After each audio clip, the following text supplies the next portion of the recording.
It's like we've always known, been set in stone, unbreakable. It's like I've always dreamed, true harmony, unmistakable, unmistakable.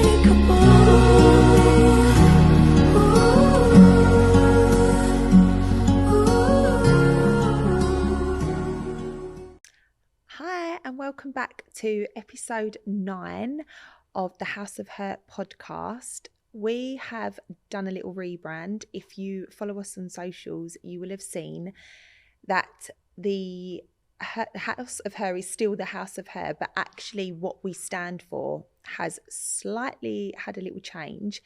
I just feel like it aligns a little bit more about where the podcast and the future of H.E.R is heading. So this is now your podcast for all things healing, escaping and rebuilding. So this podcast and community is for the woman at any stage of where she is at, whether you are out of it and on that healing journey, whether you are maybe in it and you're not sure whether what you are in is abusive and you are escaping, or whether you are just completely now rebuilding your life. This is the place for you. Before we get started and I introduce you to this week's guest, I'm just going to do a little trigger warning. So in this episode, we speak about themes of trauma, mental health and abuse. If it feels too heavy for you right now, please pause and come back when feels ready for you. So this week I am joined by another Hollie, which I'm very excited about because this is something a little bit different. But I think it's going to be a really interesting episode and cover lots of different topics to do with abuse. So welcome, Hollie. Thank you so much for joining me today. I'm so excited for this conversation because I think, like I said, it covers so many aspects of what we talk about anyway, but I know you're going to give us some in-depth information. So just quickly for the followers and listeners, just tell us a little bit about you and what it is you do. Sure, yeah. Hi, everyone, and thank you so much for having me. I'm Hollie, and I'm the founder of Vera and Vale Private Investigations. So I am a private detective, and I created Vera and Vale.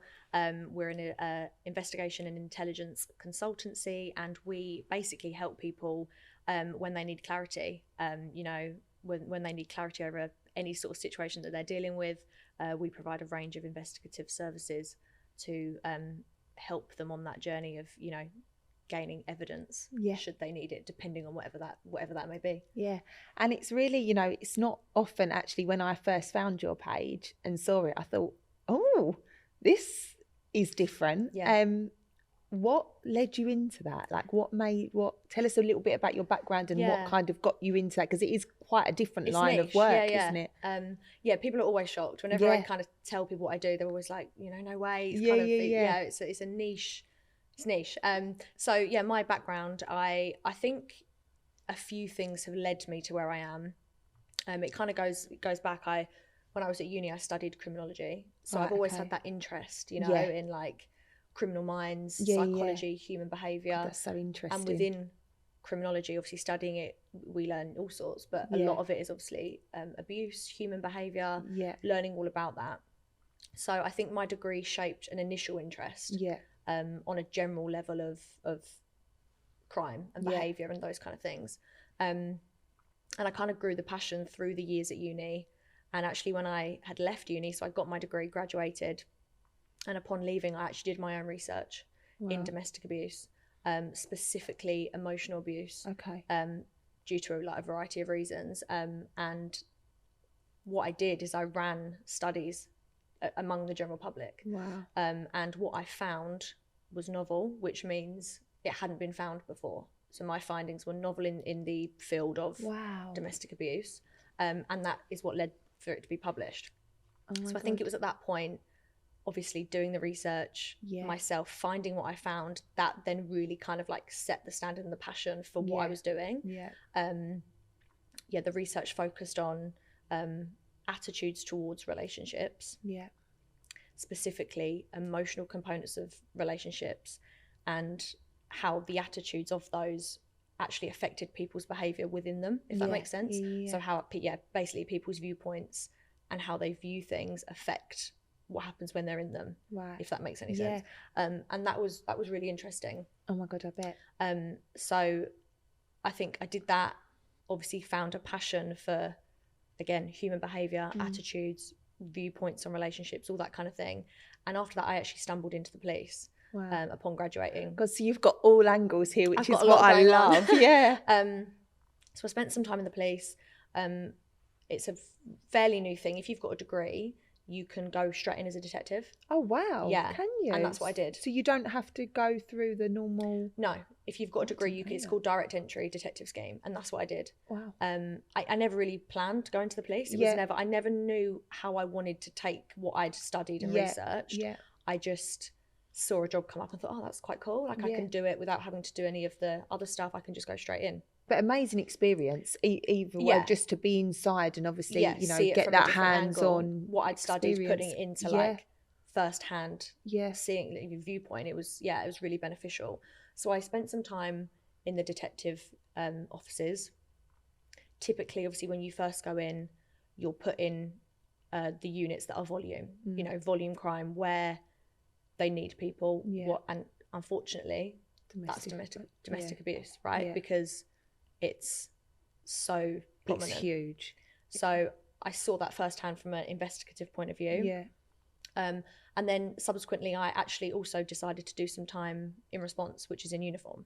Wow. Which I think actually really benefited me, because I then also saw the domestic side, but from like a first response point of view. So with this, is probably going to be a really stupid question. So when you're a detective, you're not out in, so that's not someone in a, and this sounds really stupid, but there might be crossover occasionally, but in those, it will be uniform officers will respond, you know, if someone's phoned 999 because they've been abused, hit physically, you know, there's a threat. They're the ones that go out in the police. They're going to go out.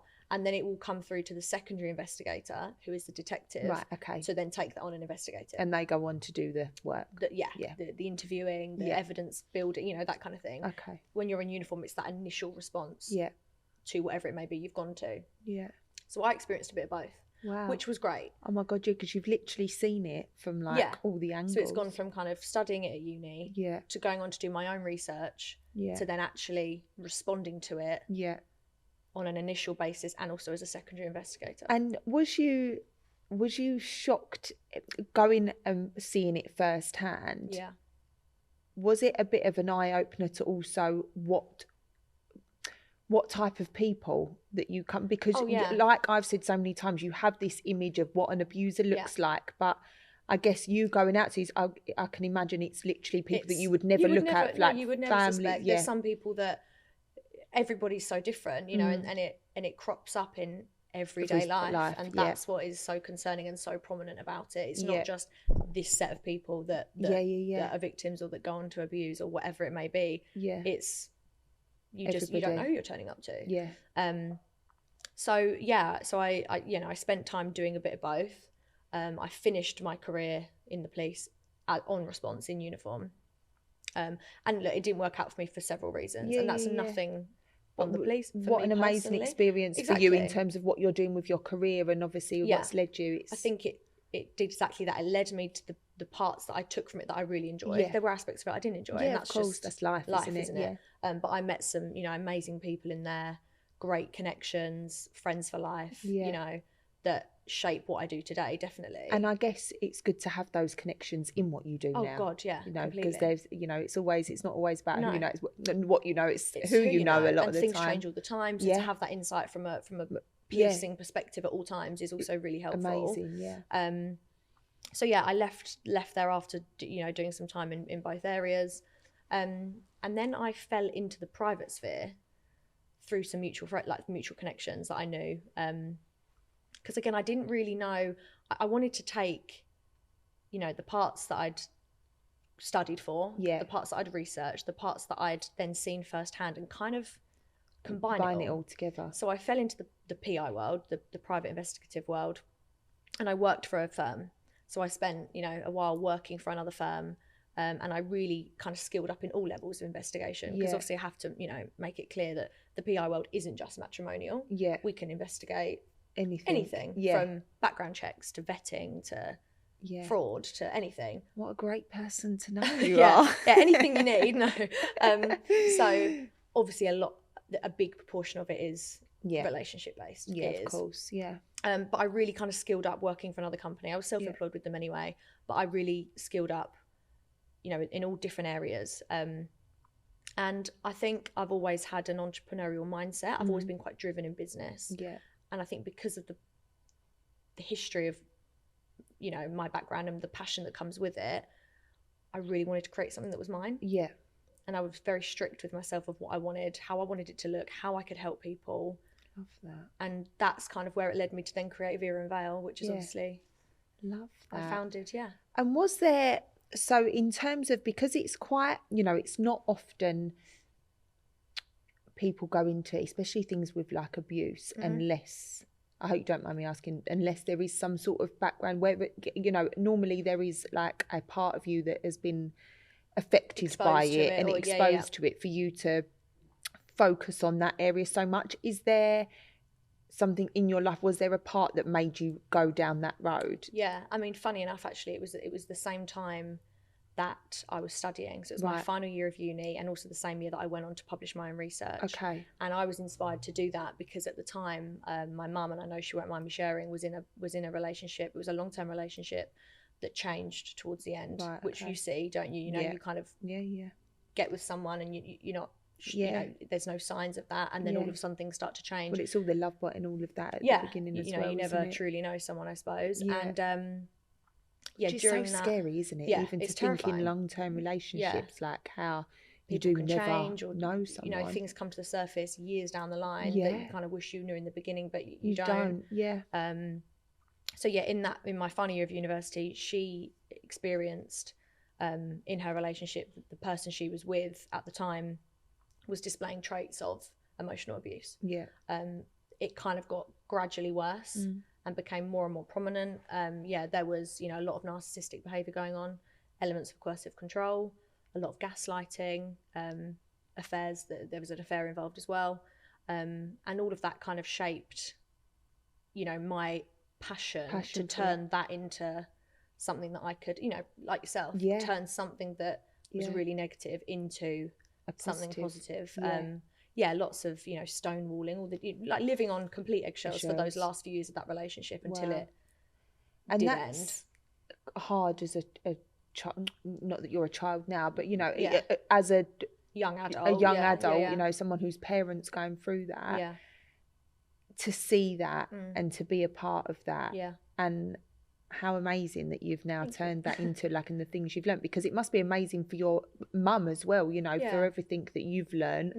She's got that support and understanding, and you know, and from such a lawful background, you know, it's, you know what's right, you've learnt what's right and wrong, and she's got that beside her to kind of make her feel like she's not crazy firsthand, because that's, you know, we'll go into that. But what I love is how it's so focused on emotional abuse, because one of the things that I speak about so much, and you know, is very relevant to me, because although I did have a lot of violence in my situation, and a lot of people do, it's never just violence. First of all, it starts off as the emotional and the coercive, but also coercive control. Although it's been around for quite a while, there is, I'd never heard of coercive control, like ever.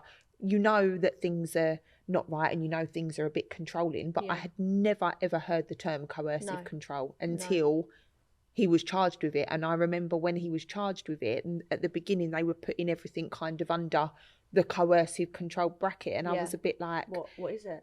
What the hell is that?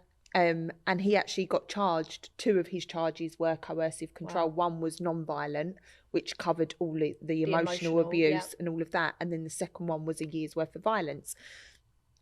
But what is so brilliant about the work you've done is really highlighting the emotional abuse, because I think so many people are probably so unaware, and actually the impact, which is what I'm struggling with now, because I feel like I've genuinely got PTSD. Well, I actually was diagnosed with PTSD by the doctor, And that's from the emotional abuse. Yeah. It's not from the violence. No. You know, obviously there's elements of that all involved, but bruises do fade. But actually the emotional and the coercive side of it is so long lasting, isn't it? And it's just, you don't necessarily know. It was only until I really went on and researched it. And in all honesty, I researched it because I was genuinely interested in what each of the components that my mum's partner at the time was displaying, because I didn't understand it.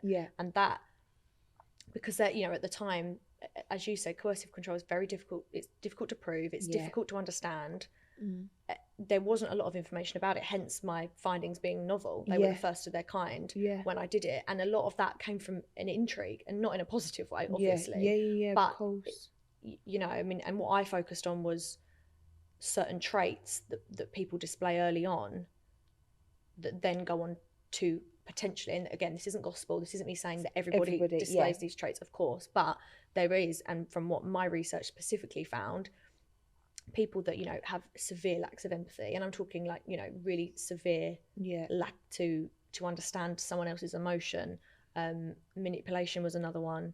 People that are, you know, have characteristics of manipulative traits. A lot of egocentricity, that was an interesting one. People that have very high egos struggle to break down emotion, and it all combines emotional intelligence, and that is a predictor in. So when you say, like, are you talking like full of themselves almost? Is that it? Or? Yeah, but obviously, again, that's difficult to prove alone, because I'm not going to say, oh, she's super confident or he's super confident. Therefore, it's a combination of almost seeing.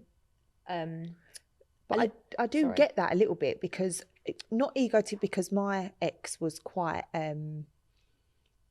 He was very paranoid and insecure behind closed doors, but actually, to the outside world, he would walk in and be the loudest in the room. You'd hear him before you'd see him, and you that's know, quite common. And that's almost, I guess, I don't know if that comes under egotistic, but normally they do say the louder someone is, the more sometimes insecure, you know. I think as well with the egocentricity part is, you know, are almost so set in their ways that they can't see other people's point of view. So it's very overlapping with the lack of empathy. But, you know, say an example would be, you know, in my mum's situation, she might be really upset about something, and he would be like, if it's not upset me, I can't understand. There was no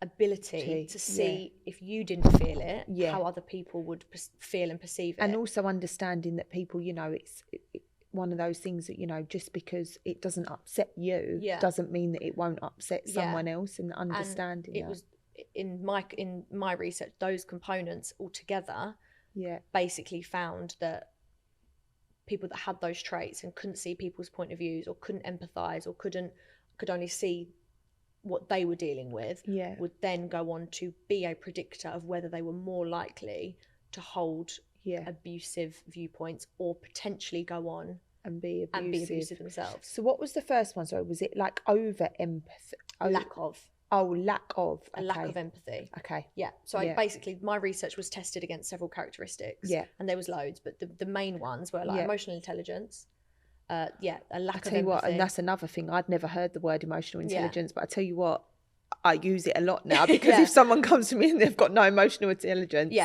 Same. Yeah. Like, and I'd never heard of that, but actually it is so important in a relationship or in life to have emotional 100%. Intelligence. Like, that comes above anything, whereas I'd never even understood that before now, which is crazy. So they are obviously, like you said, they're not gospel, you know, not everybody. Not. You know, some people struggle to empathise, and that you know, that might be because of their upbringing or their background or what they've got going on personally. That's absolutely not a gospel fact that, I couldn't understand my partner's perspective last week, therefore I'm of course it's not. But over a continued period of time, and this is obviously what coercive control is, and emotional abuse, it's you know, it's not a one-off incident, is it? It's a build up, a pattern of all of these traits that form the basis of actually I don't think this is just a. And so obviously this was going on around the time that your mum was going through it. Was she still in the relationship at the time? What, when my research? So the work you was doing and what you was researching help her? Yeah, Was definitely. that I one think of the it brought reasons things that to light. I think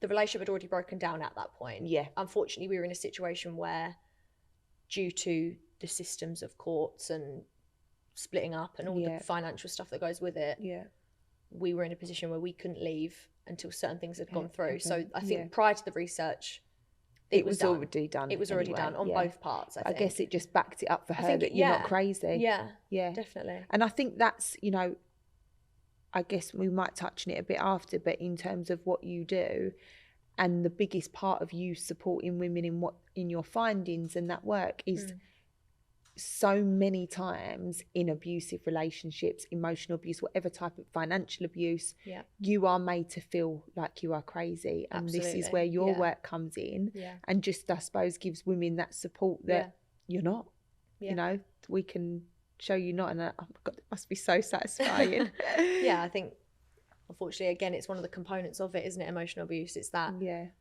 you know, making you think you're going insane. And that is prevalent. That is a common...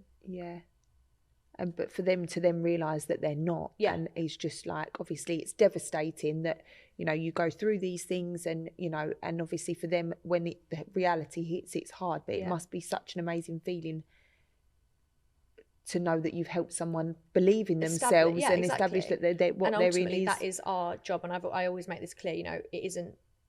If someone is in immediate threat, if they feel that we're in danger, that that is not me. They have to get help, right? But my job is to provide the clarity for people that are battling almost with their own heads because they can't work out. You know, when you're in these situations, you lose your sense of reality. Your perception is distorted. You lose the ability, or you start to lose the ability to rationalize your emotions and whether they are reflective of the truth or whether you're because that's what manipulators and that do. was actually one of my questions was no, I love that, but one of the questions were like how much, and I know this, but obviously the people, the followers and listeners watching, how much manipulation and abuse does distort your reality, like, and how much you must see that in women and from all the work that you've done. How does that actually, like, how can you explain that to someone how that actually works? I think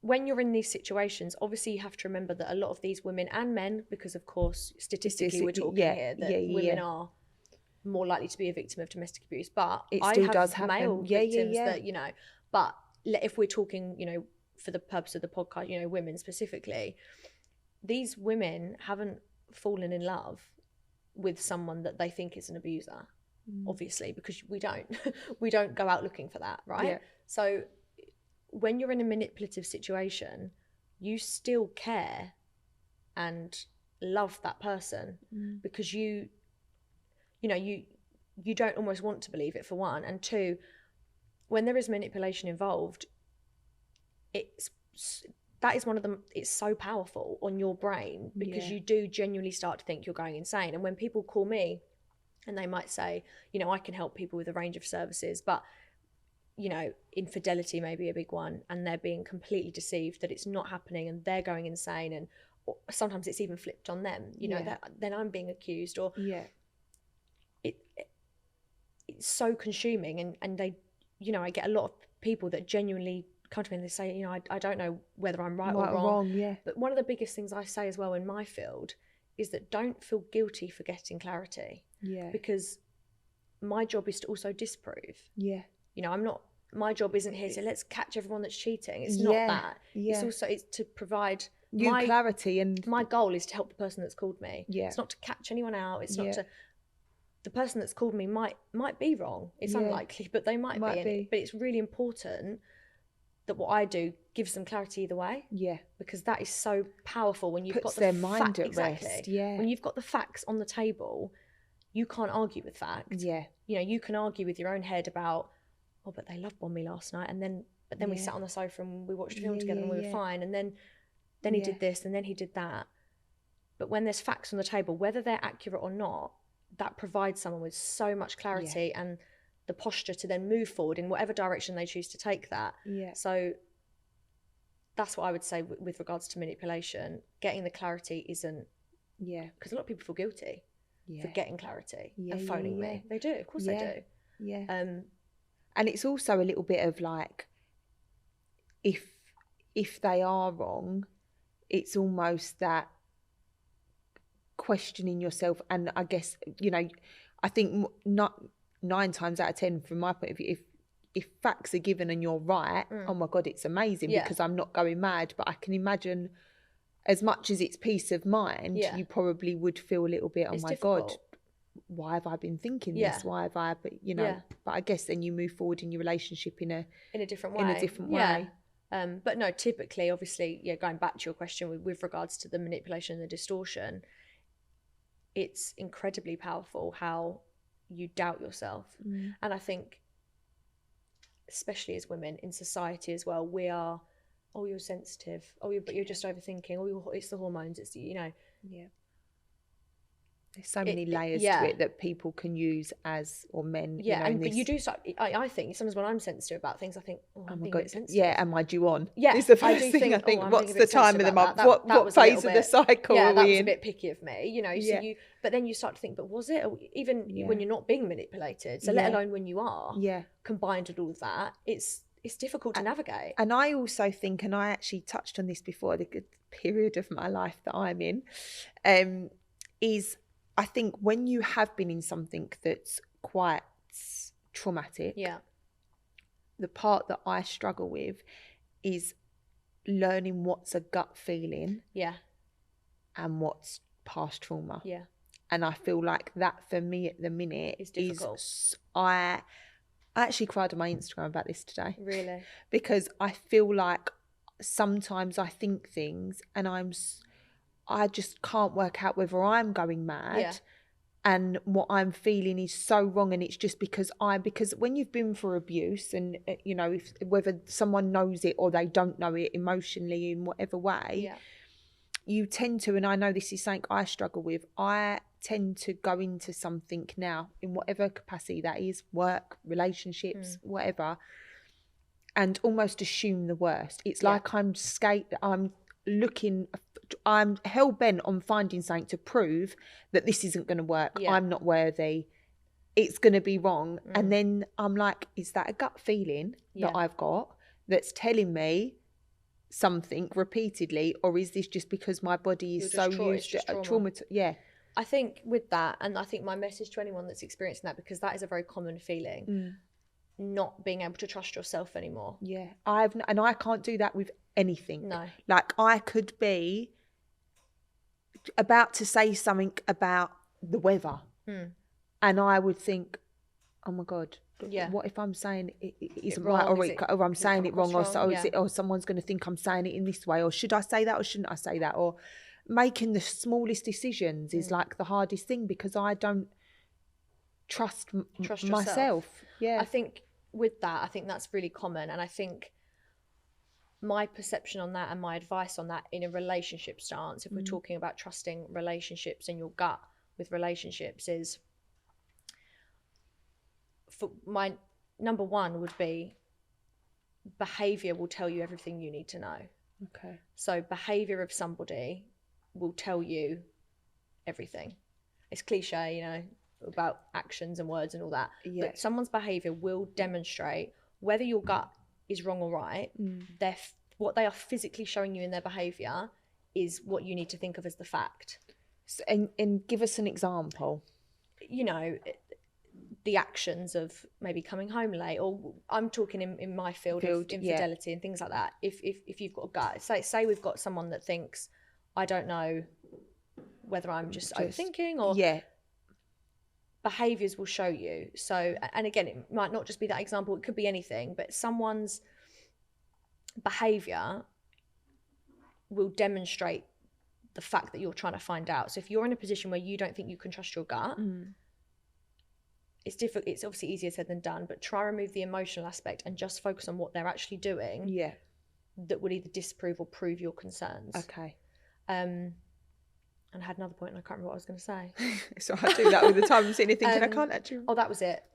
the other thing I try and say to people in your situation is, your gut has been clouded, obviously, because of manipulation, deception, all those things. Your gut feelings have been clouded and they've been manipulated. So when you've had correct gut feelings before, you'll be told, no, you're going insane, I'll bring that up again, are we? That kind of thing, right? Yeah.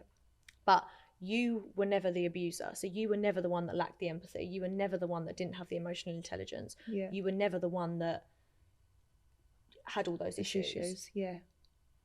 And you still haven't got those issues. So it's still, your gut is still there. right. It's just been you're questioning it because of, that makes from so their much perspective, sense.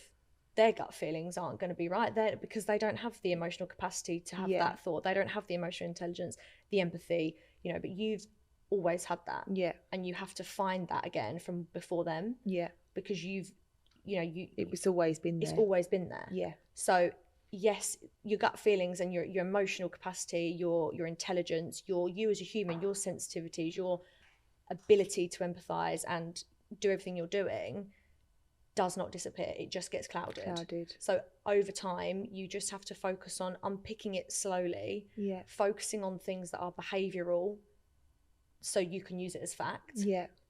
To keep yourself on the straight. Love that. To start with, because you don't want to get into a habit of questioning people's words and things like that, because that's not fact, is it? We know that when men say all the things you want to hear. And do you think a lot of the time, like I noticed this with, and I'm just using my thing as an example because that's all I can go on, but I was constantly accused. I mean, this is like the emotional coercive control side of it. When I would go out, I'd have to film where I was. Every time I went out, it was accused. I have the clothing boutique and I do Northwood Market, and I was accused of shagging the guy opposite that I'd spoke to 3 times. If I weren't allowed to go and collect my kids because I'd be flirting with the dad. And in those types of things, when someone is so, do you think that is, because I've always been told that, when someone is like that, it's a lot of the time because they are doing it themselves. Possibly. Yeah. I think, again, I don't want to sit and say 100%. If someone's accused you, that means they're cheating themselves, because that would be obviously a bold statement. But I think when people are accusing rather than sitting down, if that's a genuine concern of his, why is it not presented in a loving, I've got these fears and communicative way? Why is it being presented in an accusing way? Where are the facts to back that up? I think it would be of concern if someone, if I was giving advice to a friend or a client that came to me, it would be in the back of my mind to be thinking, it's very bold to be accusing if you've got no evidence to back it up. So it could be suggestive of there are some sort of behaviours going on. Whether or not it's cheating, I don't know. But it's definitely forms of emotional abuse to be accusing someone like that. Yeah. And just going back to the coercive control, because like I said, I had never heard of it. I think we hear it floating around on social media now. We see it spoken about because it is, I know, it's one of the biggest charges in domestic abuse, in terms of like the time they get, I was told when I went through it. And we hear the term. How would you describe coercive control to someone who is listening? Like, what's your... I think, to put it as simple as possible and to make it, because it is difficult to understand, it's difficult to... Well, it covers so many things, doesn't it? I think to break it down as simply as possible would be to say, coercive control is a pattern of behaviours with the outcome of taking power and control of that person. So it would be a pattern. It wouldn't just be a one-off, I don't really like that outfit, or a one-off humiliation of you. It would be a pattern and consistent pattern of the degrading, the humiliation, the financial control. And again, it doesn't have to incorporate all of that. But elements of manipulation, the kind of dismissing feelings, all those things built together. Because when I actually and this is, I think you touched on it, coercive control can be so hard to prove. And this is why I would say to anyone going through it, you know, text messages, I was really lucky because, like you said, it is a pattern. It's not a one-off situation or incident. It is a pattern of behaviour. So you have to be able to, which is why I guess it's so hard to prove, because, you know, a lot of the time if you live with someone, especially, I think I was not lucky, I hate using that word, but because I didn't live with my ex-partner, a lot of we only saw each other on the weekends when I didn't have the children and all of that. So I was fortunate in terms of my case that a lot of our arguments were over text messages, because I had 18 months worth of, which he was, you know, everything I said to him, I had messages of him, because when he tried to get back with me, I would send him and say, but you've done this, this, this and this, because he would say I'm going crazy, and I'm like, but you've done all these things, and he would reply saying, I know, I'm sorry. And so I had literally all of the evidence there and all of the controlling behaviours, because he would see a picture I put up on Instagram of me showcasing my clothing boutique and him calling me names. So from that respect, when you're not living with someone, it's so much easier to prove those things. And I was lucky in that respect, you know, but I can imagine from someone who lives with their partner, because let's be honest, most people do. They're in families, you're living with someone. So you don't have that, you know, when you live with someone, you don't spend all day texting and, you know, it's so in that case, that's where it gets difficult, because it is so hard to prove, isn't it? And I think the other thing is, they typically say, and I think research and what I've experienced, you know, there are signs early on, but it's a very gradual build up. And alongside the occasional sign that something might be off, there's a lot of positives, isn't there, typically, in an average relationship, because you wouldn't stay with them otherwise. No, and this is what I learned through therapy, is that, you know, all of that love bombing, all of that, and I don't know if you've seen any of the podcasts, but I speak about it a lot. Where I feel like the reality of what you're going through gets so distorted for me was because I would, and you know, you probably see this with clients, is he would be violent, and then the next morning we would wake up and have the loveliest breakfast, and we'd watch a film and we'd laugh and we'd joke, and it was just literally brushed under the carpet. And because of that, you start thinking, oh, it was just an argument. That's just how he argues. That's, you know, it's normal. And, you know, you're then like, oh my God, but he's so lovely. And that's where I feel like, and we'll go on to trauma bonding.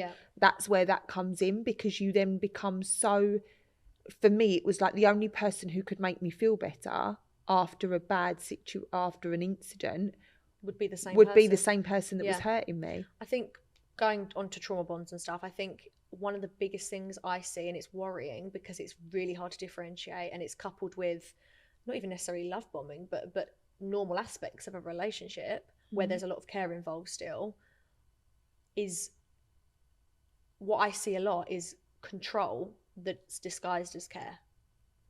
So people, you know, a client might say to me, or friends, or, you know, I'm not talking just in what I do, but in life, oh, he said that he didn't want me there because he was worried about me, or he didn't want me to wear that because he was worried what people are going to think of you. Or just worried about you in general, hence the reaction that he gave. And you know, you see it, don't you, in girl groups, and when you're speaking with females or guys, depending on who we're talking about, is that you'll notice that when there's an element of toxicity, it's defended naturally, because you it's either because they don't want to admit or kind of come to terms with what they're going through, but also some people don't recognize it. You know, and sometimes, you know, I've been in conversations where I hear people say, oh, he got really protective because like some guy chatted me up, but like too protective, and it's to the point that it's really controlling, you know. But those toxic behaviors, or who's fuming because he found out that some guy bought me a drink, or you know, those, and I'm not talking one-off, again, I'm talking patterns and consistency alongside other things, are early signs of that's not right, it's toxic, and it's actually an issue.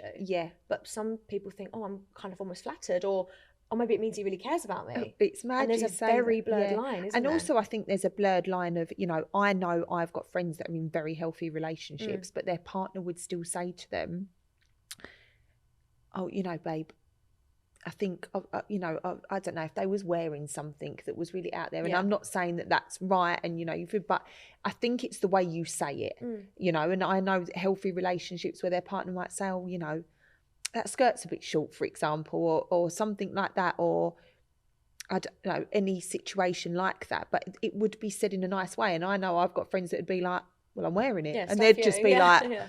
all right. Do you know what I mean? It Yeah. wouldn't be World War III. And I think that's the difference. You can have, like you said, Yeah. if you accuse someone of doing something, it's having those healthy conversations and the way it's presented, because in abusive situations, it's not presented in that way. And if you turn around and said, I'm wearing it, I mean... Yeah. And it's how the behaviour is kind of continued. Like how often is it occurring? Is it a case of, so did anyone chat to you last night? Where did you go? And then is it flipped on you? Is it how is it being emotionally dealt with? Is a big one. I think that's the problem. There's a lot of toxic behaviours that I do see that I think it's early signs of something that's not okay, but it's brushed off. Yeah, and I think when I look back at past relationships, and not saying that they've all been abused, no, but I think there has been elements of control in a lot of them, and I think it's almost so normalized now, like you said, because I think a lot of there's not that awareness on certain things. And I always say, and I say now, I've recently started dating, and one of the things I struggle with is he's not like that in the slightest. Yeah. And it's so hard because I've been so conditioned to have such control that the minute someone isn't, I assume they don't care. Yeah. And it's such a weird, because I've I had think feelings like that before. Yeah. And it's mad, isn't it? Because unless where I think we are so control, and it almost becomes normal. I mean, obviously nowhere near to the degree of what my last relationship was, but it's almost like it does make you feel nice at the beginning. It makes you feel protected. You feel like they really care. Oh my God, they don't want me to wear that, because I used to get, I don't want my friends to think you're a slag, or I don't want this person to think you're a slag. I don't want you going here because you're mine. Yeah. I don't want anyone. And I'm like, oh my God, like that's so lovely. Like I'm his, and you feel like, oh. And that's exactly what I mean by control disguised as care. Yeah. And it's so prominent. And, whether it be clients or just people I'm talking to in the circles that I'm now in with business and stuff, and the world that I'm in, it's very common. Yeah. And how, going on to like what you do for work, I guess you deal with a lot of, we've spoke about like infidelity cases and things like that. Where does that tie in to the abuse side? So where would you say, because obviously it is, it's not a nice thing, infidelity. No. And like I think you touched on it before, there is, with that comes deception and people making you feel like you're mad. So I think, I mean, obviously based on my services, I mentioned at the start, we don't just focus on matrimonial. As a company, we do all sorts, all sorts of investigation, gaining clarity over lots of different things. A big component of what I do is relationship based. And again, that's very wide in itself. It's not just infidelity, but of course we get, people thinking that their partner might be being unfaithful. We get child maintenance stuff, help with kind of evidence for divorce proceedings and financial proceedings and all things like that. I think the main thing with the infidelity stuff is, typically, I don't often get a client call me and say I'm being emotionally abused, right? I get a client who I'll speak to, and we'll talk all about their situation in as much or as little detail as they want to disclose. But what you find is that when you're discussing their situation, is things are then unpicked that they might not even being aware of is going on. Again, this isn't gospel, but typically when you've got cheating, multiple partners, or deception involved in a unfaithful situation, cheating, the person involved typically is deceiving the victim, or their if it's not an abuse situation, if it's just cheating, their partner, they are deceiving. And I would say often in the clients that I deal with, there's manipulation involved, because gaslighting completely. There's gaslighting, there's, oh, you're not bringing up that again, what, you don't trust me, that kind of thing. Oh, you're going mad. And then it can become emotional abuse. These things, they might just be, he's an idiot or she's an idiot and he's cheated. And it's horrible and it's awful, and we'll get the evidence and we'll get you the clarity. But more often than not. Yeah.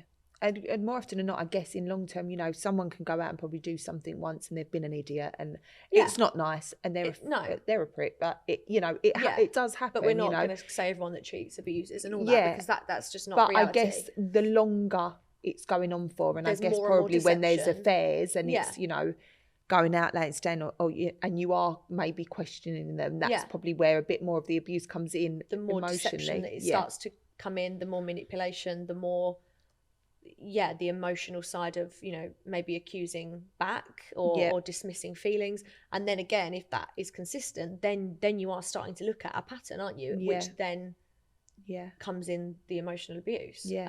So quite a lot of the time in those cases, the clients might not even be aware that that's what they're experiencing. And I think the scary part is that people are good at living double lives.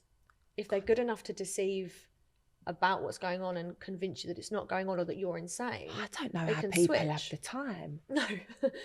Like, honestly, and how, I mean, they've got to be bloody good at lying, because to not trip up and be like, oh, I've done this with you this weekend. I mean, I think that's where, you know, going right back to the beginning with all my research and the lack of empathy, I think that does correlate to what I found, because you have to have certain levels of not caring to be able to go home and get in bed with your partner and you know, do all of those things, knowing completely that, and also especially if there have been questioning and you are just completely it's almost like there is no emotion. No, it's at scary. all. It's scary. It's actually scary. Yeah. Oh my, and do you feel like, with, you know, being around it a lot, do you feel like your instincts, like if you go into a case, someone comes to you and you kind of hear their stories, do you feel like your instincts on it are pretty sharp now, in terms of like... I feel it makes my gut a very good judge of character. I think as a person... Oh God, your gut must be like... I need to swap guts with you. I'm a good judge of character in general, based off of everything I've experienced. I think with regards to my clients, I do my very best to not let any of my opinion I guess you have to keep a level of... Because, I mean, especially with some of my long-term clients, like there's a massive emotional investment from my end, because I really deeply care. And that's why I branched out solo, because I wanted to create this environment where I really genuinely care. I'm not a volume agency. I'm not interested in taking all the cases I can get just to tick a box and get some business. I run the business based off of genuine background, genuine passion for it. So I do my best to not, you know, go in with, that must be happening. I protect my client at all costs, to the point that evidence is everything. I get that for the client. And then we work in stages. We would have that consultation. You know, I mean, I offer a lot of support, probably too much sometimes, but because it's I guess you naturally, it's a when you do have empathy as well, it's hard to not and to go.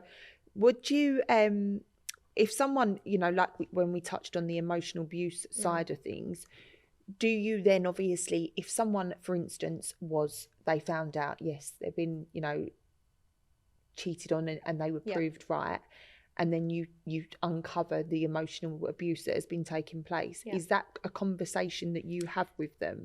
So this is another thing that's really important to touch on, actually. When I'm supporting these clients, and again, whether it's disproving or proving, but obviously in a lot of situations it is proving what they kind of already knew. It's just providing them that reassurance that they weren't going mad. Now, my job, I have to be very careful, because I am dealing with people and I'm potentially about to break news to them that is heartbreaking. You know, they're in their most vulnerable. They might have children involved, and if they don't, it's still massive emotion. It's history. It's whether it's 2 months or 10 years. It's heartbreaking. So and this is again all forms the backbone of Vera and Vale, is I am not going to just present that evidence and go, cool, where's the next see client? you later. Not at all. I have a large group of associates that I will work with. You know, I will present that evidence to the client in a very controlled, empathetic, soft, you know, when they're ready, how they want to hear things. I will work on their agenda, right? But also, I don't just then let them go off with that, because they need support. They need a lot of support. So with my company, we have we've got a great selection of, I've got great contacts in the legal world, right? So if they then need the next step, I can help you with that. Okay. If you need therapy, I've got divorce concierges that help with general advice about legal proceedings. I've got survivors that will come in, and I know I can call on them to speak with clients that I've got that I think need kind of like a survivor to survivor experience. I've got, depending on what the case is, and again, they're not all abusive. Some of them are, some of them aren't. We've got, contacts with charities. I'm never going to just... So they're so supportive. Completely. I don't agree. My industry should not just be... Here's the result. Tick the box, here's the result, we've done the job. That's that. Because then that's the part where your world fall apart. It's all, you're a bit numb, but I guess like anything, healing journeys and that stage is often delayed, and it's knowing that support is there to deal with that, because that's a lot. It's life-changing. Completely.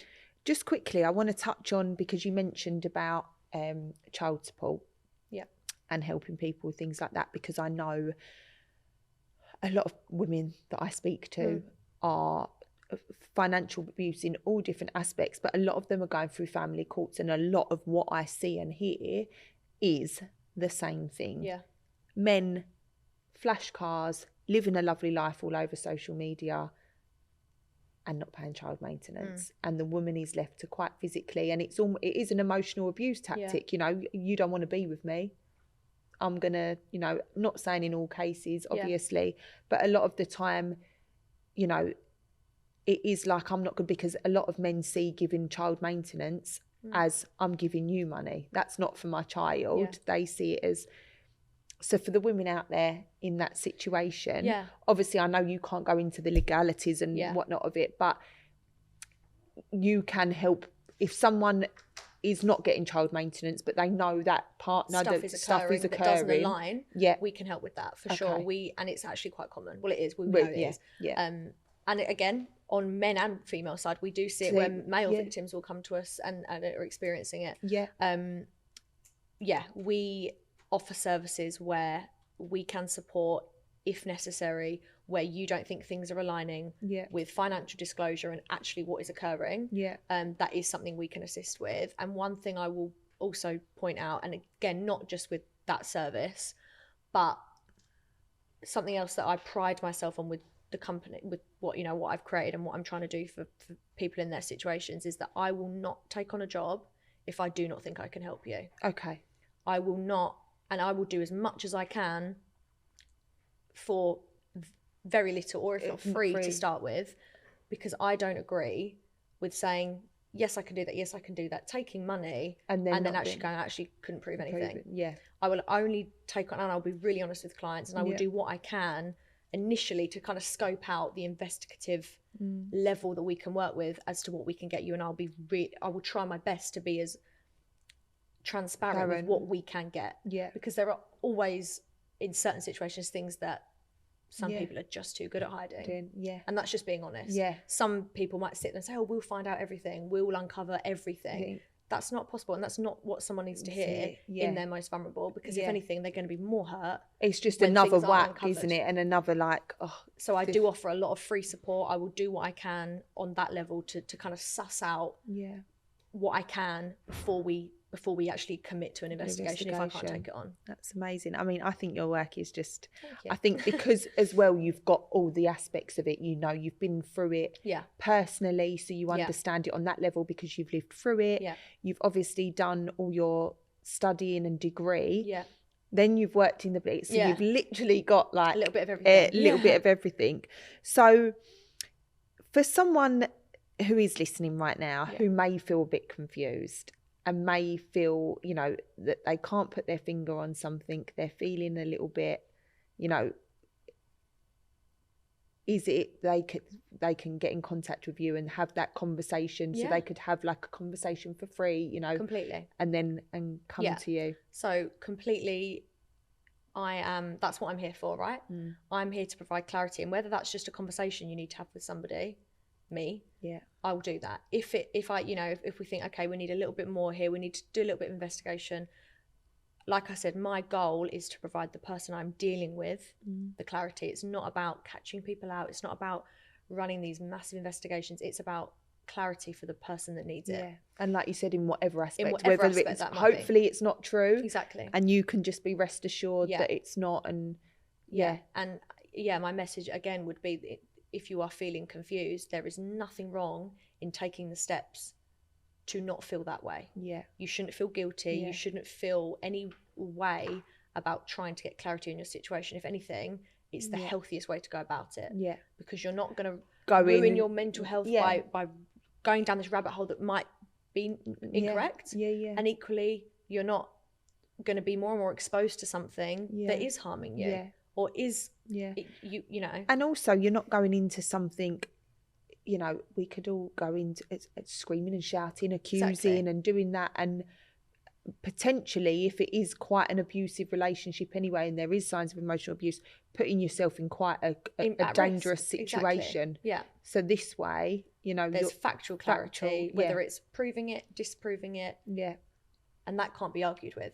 Right. So it's a level way of gaining the clarity you need to regain your control, to regain your ability to trust yourself.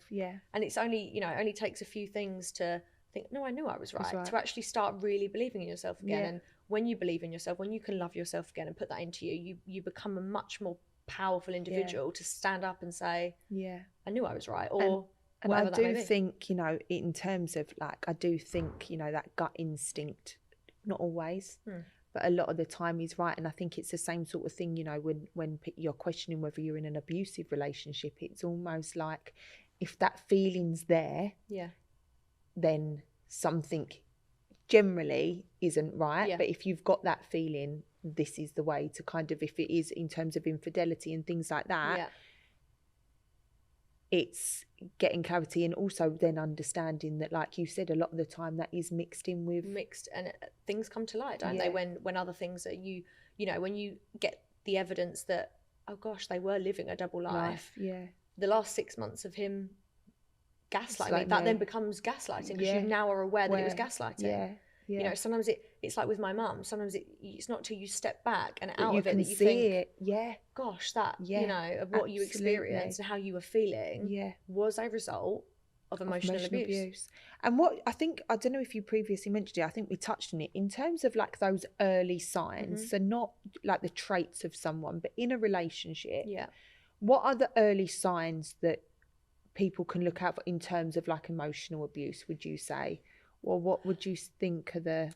I would say, I think it is important to be aware, because, you know, it's again a bit cliche, but they do say, don't they, the red flags very, very early on often are the result of the breakdown of the relationship. And they could be anything from... Sometimes one of the ones I see quite a lot is humiliation. In, you know, when you're out in public, you might introduce your partner for the first time to new people, and there's a bit of that humiliation going on, maybe because it might be a result of it's just a bit awkward and someone's cracked a joke. Or it might be, but I think if those things are appearing a lot, I think the biggest one for me, based off of personal experiences, if I don't feel there's a level of empathy or an attempt to empathise with how you feel, that's a concerning one. Because I think as a loving partner, even if you think, oh, that wouldn't have upset me if it happened to me, there should be that ability to be able to resonate with the person that you are supposed to love, or not even love. Like, if I walk past someone on the street and they're crying, I think, oh my gosh, I get really, I think I need, you know, I as an empath. So I think for me personally, because I am an empath, and the majority of us are, I would hope, if that's not reciprocated, I would say that would probably be a red flag. And then obviously the more obvious ones, a bit controlling, making comments, like, you know, accusory language, financial control. Obviously those ones tend to appear maybe slightly further into the relationship. I think that's the problem. Early on, it's very difficult because everyone puts on their best front. Even if you're not a bad person, you look the best you can, right? You get your nicest outfit, goes up to the nines, and then they realise they've been catfished. You start turning up in your pajamas with your hair in a mum bun. You know, everyone wants that. I get it. In the beginning, it's very difficult, but I think it's just being aware. as much as you can. And I think we already did cover this one a little bit, but if there was one message that you could give to a woman listening right now, I would say the one message from me would be, you're not overthinking, you're noticing. I love that. Because I think, as I know I touched on it slightly earlier, that especially as women, and I'm not being stereotypical, but typically, you know, we're typically quite sensitive. Some of us, I am, I'll admit, I'm a sensitive person, right? But don't let that cloud what you're actually noticing, like the behaviours I spoke about. You know, you're not, when you're in those situations, you know, oh, you're just overthinking it, oh, you're just being sensitive, or it's this, it's that. We do sometimes think, oh gosh, yeah, maybe I am, you know, but just really take note, come out of it. You're not overthinking. If it's a continual thing, if you are made to feel a certain way, you are noticing something. And when you notice something, you need to take action. I love that. And if they want to take action, where can people find? So have you got a website? How was so I've got a website, and on the website is my phone number. So I've got you know, my main contact number. I've also got a WhatsApp business if people want to WhatsApp me. I've also got a submission form on the website, so people can pop in their situation, and also how they want to be contacted, because obviously in these sensitive situations, I'm not just going to call someone back and go, oh, so you mentioned your partner was cheating and he's sitting next to you on the sofa. Of course. And is there like times of, would they say like contact me within certain times and stuff, make sure they can, and they can pop that in there, pop that in the box. Also my Instagram's a fairly recent one. We've moved to Instagram and stuff now, so if you feel more comfortable, just a DM, anything like that. And just to make you aware, guys, we will have all of this in the show notes. It will be on our socials, and everything will be tagged in the show notes. So if you do want to have a chat with Hollie, got the same name, then everything will be in the show notes. Oh my god, I've loved this conversation. It's been so insightful, because you know, I haven't really had too many professionals, and I say that as in, you know, what I love about you is your lived experience through it, obviously seeing parent, but I've had someone from a charity, but also because you have a degree in the criminology, the minds, learning the behaviours and all of that stuff. It's actually so interesting because, you know, I think it's good to get both sides. You know, I've got that lived experience, so I can give it from a certain angle, but it's always so amazing and almost backs it up. You know, people do like to hear from professionals and people that have them degrees and understand how someone's mind works and